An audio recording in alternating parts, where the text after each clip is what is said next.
நாங்கள் கனடா தேசத்திற்கு போன பொழுது அங்கு நாங்கள் ஒரு வீடு கூட இல்லாமல் ஒரு ஹோட்டல்ல தங்கியிருந்தோம். வெகு நாட்கள் தங்கியிருந்தோம். எப்படி வீட்டை வாங்க முடியும் என்று நாங்கள் தவித்துக் கொண்டிருந்த பொழுது ஆண்டவர் ஒரு வழியை எங்களுக்கு காட்டினார். லோன் எடுத்து ஒரு அழகான வீட்டை வாங்கும்படி கர்த்தர் செய்தார். ஒரு காரையும் கூட எங்களுக்கு வாங்கி கொடுத்தார். அது எப்படி தெரியுமா? ஒரு இரவுல ட்ரீம்ல ஒரு ஏஞ்சல் வந்து என்னிடத்துல என்னை தட்டி எழுப்பினான். எழுந்துரு, சீக்கிரமா சொல்லு, உனக்கு எப்படிப்பட்ட கார் வேணும்னு சொல்லு என்று சொன்னான்.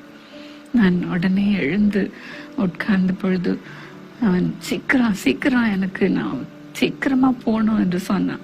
அதனால வீட்டுல மாடிப்படியிலிருந்து கீழே ஓடி போய் ஒரு கார் பேம்ப்லெட் ஒன்று இருந்தது, அதை எடுத்து அந்த காருடைய படத்தை காண்பித்து என்ன கலர் கார் வேண்டும் என்று கூட அந்த தேவதூதனிடத்துல சொன்னேன்.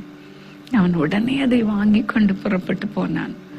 அன்றைக்கு காலையில எழுந்த பொழுது என் கணவர் கூட என்னிடத்துல கேட்டார். முதல் எழுந்த உடனே சொன்னாங்க, உனக்கு எப்படிப்பட்ட கார் வேணும் இவாஞ்சலின் என்று சொன்னார்கள். எனக்கு ஒரே ஆச்சரியம், என்ன தேவதூதனும் அப்படியே கேட்டானே என்று உடனே சொன்னேன். எனக்கு இப்படிப்பட்ட கார் தான் வேணும், இந்த கலர் தான் வேணும் என்று சொன்ன பொழுது என்னை உடனே அழைத்து கொண்டு போய் அதே போல கார் வாங்கி கொடுத்தார்கள். ஆம் பிரியமானவர்கள்,